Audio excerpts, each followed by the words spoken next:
Assalamualaikum warahmatullahi wabarakatuh. Halo teman-teman semua. Nah, pada video kali ini kita akan membahas terkait tentang administrasi dan pembukuan pembiayaan pada bank syariah. Untuk itu, ikut saja ya.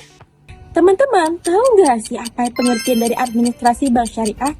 Nah, jadi administrasi bank syariah adalah seluruh rangkaian kegiatan pengelolaan dokumen, data, prosedur, dan sistem operasional baik yang dilakukan secara tertib, sistematis, dan terkontrol berdasarkan prinsip-prinsip syariah Islam. Sedangkan pembukuan pada bank syariah adalah proses pencatatan di mana seluruh transaksi keuangan bank secara sistematis dan kronologis ke dalam buku atau sistem akuntansi sesuai dengan standar akuntansi syariah.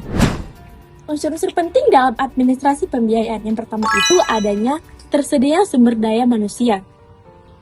Nah, diharapkan sumber daya manusia itu mampu mengolah, mengelola, serta mengumpulkan data secara akurat serta up-to-date. Yang kedua, sistem dan prosedur pembiayaan. Administrasi yang lengkap dan sistematis dapat memudahkan manajemen itu dalam mengelola action program.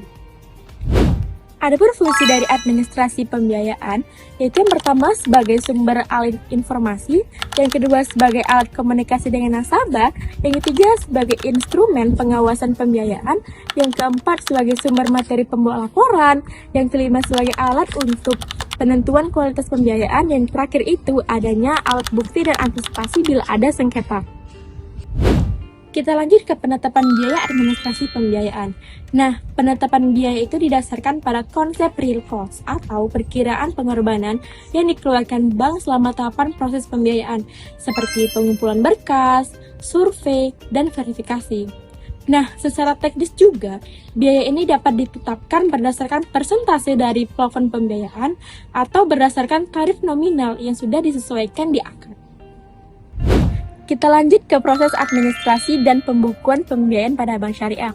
Nah, tahapannya itu dimulai dari penerbitannya surat penegasan persetujuan pembiayaan atau SP3. Nah, selanjutnya itu, setelah disetujuinya surat tersebut, dilanjutkan dengan akad pembiayaan. Nah, lalu prosesnya itu dilanjutkan dengan pengikatan agunan sebagai hak tanggungan atau fiduasi dan penutupan cover sebagai asuransi agunan. Nah, tahapan akhir yaitu disbursement atau pencairan pembiayaan, yang dimana dilakukan setelah semua persyaratannya itu terpenuhi dan proses pencatatannya itu telah dilakukan secara otomatis ke dalam database. Sekian dari saya, see you next video, bye-bye!